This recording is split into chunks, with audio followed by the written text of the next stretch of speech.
trends of pregnancy. You know, your doctor tells you one thing, your family and friends have their own opinions, Google's a whole other story. So let's get to the bottom of things with Dr. Jessica Shepard. She's a board-certified OBGYN from the University of Chicago. Dr. Shepard, good morning. Good You're a mom, too. Yes, I'm a new mom. So you have all the expertise. Yes. Okay, let's first of all talk about the misinformation that's out there. I mean, the truth is a lot of pregnant moms do use Dr. Google. They do. And do you think that's a bad idea? It usually is not the best idea because there are a lot of variations on the internet. So we want you to have the best information. So healthcare provider, that's who you should talk to. All right, so our first question is, when is it okay to exercise if you're pregnant? This is actually a very important question because previously we would say, oh, maybe you shouldn't exercise during pregnancy, but we want you to exercise during pregnancy.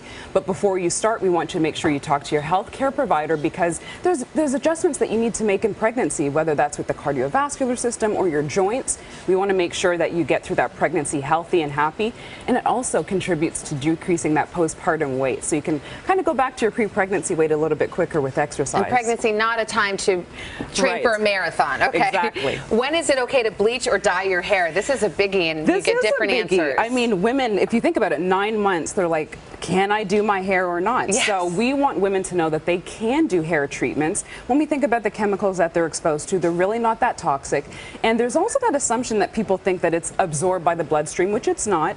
And so there's alternatives. You can use semi-permanent dyes, you can use henna, or for best case scenario, if you really are not comfortable with that, don't do any hair treatments during pregnancy or wait till after your first trimester, which is the first 12 to 13 weeks. Okay, here's a biggie. Now we're hitting me where I live. When is it okay to have a glass of wine if you're pregnant? I know this one was a tough one for me too, but as a healthcare provider, we generally recommend do not take any alcohol during the pregnancy. And the reason is we know that there's fetal alcohol syndrome, which is the most preventable form of mental retardation.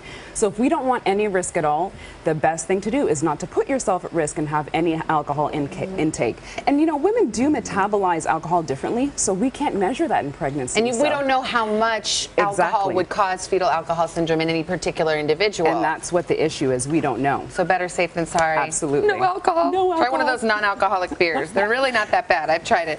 Okay, when is it okay to take pain medicine, and what kind? Yes. So pain, obviously, during pregnancy can become an issue. We want to know as a healthcare provider, is it pain that started before? Did you have a history of migraine headaches? Or is it something that's new in pregnancy? Because if it's new in pregnancy and you're masking that pain, that may hide some diseases or conditions during pregnancy. So mild pain, we usually recommend for you to take acetaminophen and not ibuprofen because we don't want to affect the baby's kidneys, the amniotic fluid levels, and if you are taking narcotics, we want you to make sure that you're doing that under the auspice and guidance of your healthcare provider. Yeah, okay, because that's some strong stuff. Yeah, it can be. And then finally, the question of all, when is it okay to head to the hospital to have this baby? This is your question, wasn't it? You're like, when can I go to the hospital? So you want to know some of the key factors as you're getting towards that time when you're 40 weeks, which is, again, term.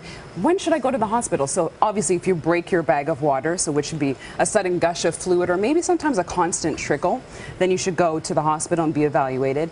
Fetal movement, if you find that the baby is not moving as much as you like, then you really want to pay close attention to it. And if it becomes to seem more of an issue, then you need to talk to your healthcare provider. Bleeding is also a big factor that we want to make sure you're not bleeding too much. Coming close to the end of pregnancy, you may have a little bit of spotting, but heavy bleeding, we want to make sure there's no placental issues, and we want you to get to that doctor. And contractions, big thing. 5 minutes apart or less. Okay, when in doubt, call that doctor. Yes. Dr. Jessica Shepard, thank you so much. You're Good so to have welcome. you here. Hello, Today fans. Thanks for checking out our YouTube channel. Subscribe by clicking that button down there and click on any of the videos over here to watch the latest interviews, show highlights, and digital exclusives.